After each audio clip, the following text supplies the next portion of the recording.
This was supposed to be our forever home. A fresh start for me, my wife Nana, and our 10-year-old son, Vivan. The old house had character creaky wooden floors, a long hallway, and the scent of aged wood. It felt perfect, but from the moment we walked in, Nina felt Italiano, a cold spot that never seemed to warm up. A feeling of being watched. I told her it was just the house settling, new home jitters.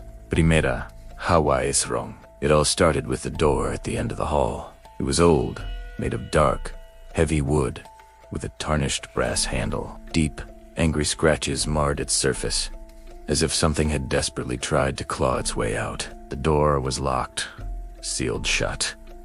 No key, no way to open it. I felt Daisy and I was unpacking boxers when Vivan came running to me, his face pale. "Dad," he whispered. "That door, it knows my name." I knelt down, trying to comfort him. "What do you mean, buddy?" He looked over my shoulder, his eyes wide with fear. It whispered, it said. "Vivan." I walked him back to the door, listening. Silence. I laughed it off as his imagination running wild. But that night, as I passed the hallway, I heard it too. A faint, dry whisper that sounded like dead leaves rustling. Arvend. It was my name. My blood ran cold. The sound came from the door, even though it was sealed tight. The nights grew worse. The house became an orchestra of strange noises. Faint knocks echoed from the walls.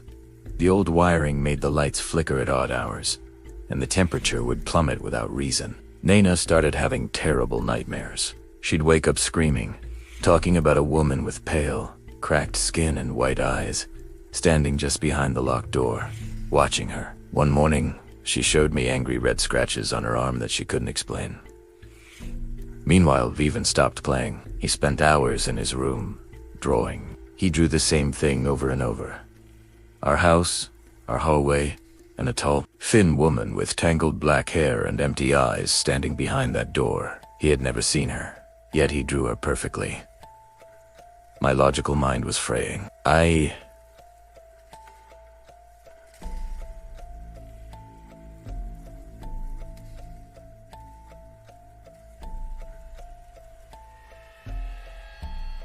needed answers. Rummaging through the dusty attic, I found a decaying wooden chest. Inside was a leather-bound diary and a stack of faded photographs.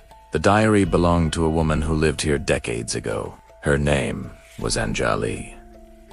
She wrote about loneliness, about a deep sadness that filled the house. She mentioned a room she had to seal, a place of immense sorrow. The last entry was chilling. He locked me in. He said the world shouldn't see my grief, but I will not be silenced. This house will remember my name.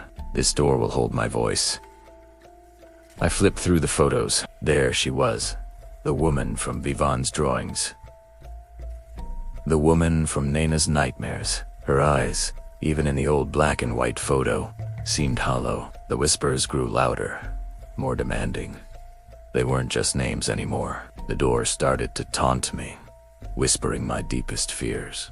"You can't protect them, Arvind," it hissed in the dead of night. "You will fail them, just like he failed me." I saw the doorknob slowly, impossibly, begin to turn on its own. The wood would tremble, a low, guttural groan coming from deep within it. We were prisoners in our own home, terrorized by a voice in a memory trapped behind a single door.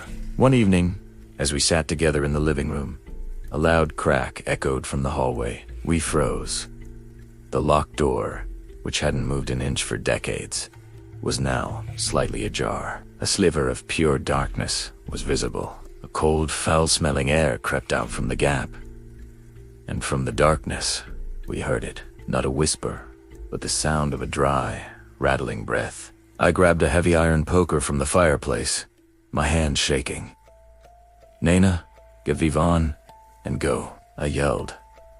But we were all frozen, staring at the widening crack. A pale, long-fingered hand, with dirt under its broken nails, reached out and gripped the edge of the door.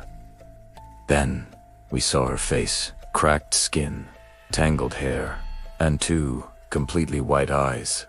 that stared into nothing and everything. The door didn't just open. It burst off its hinges with a deafening, splintering sound. The spirit of Angeli lunged into the hallway, her movements jerky and unnatural, her silent scream echoing in our minds. I shoved Naina and Vivon behind me. Swinging the poker, the entity moved faster than anything human, a blur of white and black. It wasn't trying to hurt us, it was trying to get past us, to escape the house that had been its prison. We scrambled for the front door, terror fueling our limbs. As I fumbled with the lock, I glanced back. The spirit had stopped in the middle of the living room, her head tilted, her white eyes fixed on us. We burst out into the night, gasping for air, not stopping until we were half a block away, looking back at our dream home, now a monument to our worst nightmare. We never went back, but sometimes, when the wind blows just right, I swear I can hear a faint whisper carried on the breeze. A new family lives there now. They say it's a lovely house, except for one peculiar thing. There's a door at the end of the hall that sometimes whispers their names. If you felt the whisper behind your own door tonight, subscribe DKR Mystica. More nightmares are waiting.